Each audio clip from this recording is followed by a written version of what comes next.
வணக்கம்ங்க. இன்றைக்கி நம்ம வாடிக்கையாளர் ஒருத்தருங்க ஓப்பன் வில் மோட்டார் போட்டிருக்காருங்க. 5 ஹெச்பி. அதுக்கு 2 பேஸ் 3 பேஸில் ரன் ஆகிற மாதிரி பேனல் பாக்ஸ் கேட்டிருந்தாங்க. நம்ம இன்றைக்கி வந்து ஃபீல்டில் வந்து செக் பண்ணி பார்த்துட்டுங்க. இப்போ 2 பேஸில் 476 வோல்டேஜ் வருதுங்க. அதுக்கான அலைன்மெண்ட்டில் நம்ம மோட்டார் ரன் பண்ணி பார்த்துட்டோம்ங்க. மோட்டார் பார்த்துட்டோம்னாங்க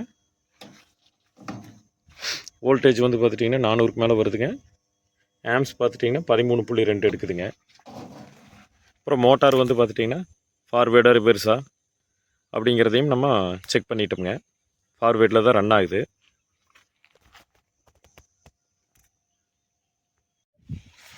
இப்போ 3 பேஸ் சப்ளை வந்துருச்சுங்க. மோட்டாரு ஃபார்வேர்ட் ரன் பண்ணி செக் பண்ணி பார்த்துட்டுங்க. மோட்டார் சக்ஸஸ்ஃபுல்லாக ஃபார்வேர்ட் ரன் ஆகிட்டு இருக்குதுங்க.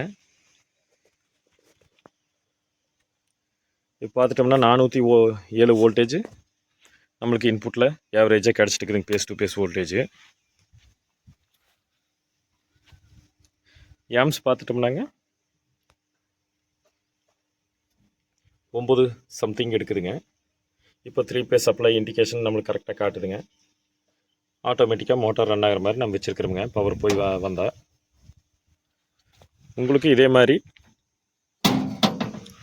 ஆன் ஃபீல்டுலேயே 2 பேஸ் 3 பேஸ் கன்வென்ஷன் வேணுனாலும் அக்ரி ஓரியண்ட்டாக எந்த ஒர்க்கு வேணுனாலும் motor fitting, compressor fitting plus borewell motor fitting எதுவாக இருந்தாலும் எங்கள் நம்பரை காண்டாக்ட் பண்ணுங்கள்.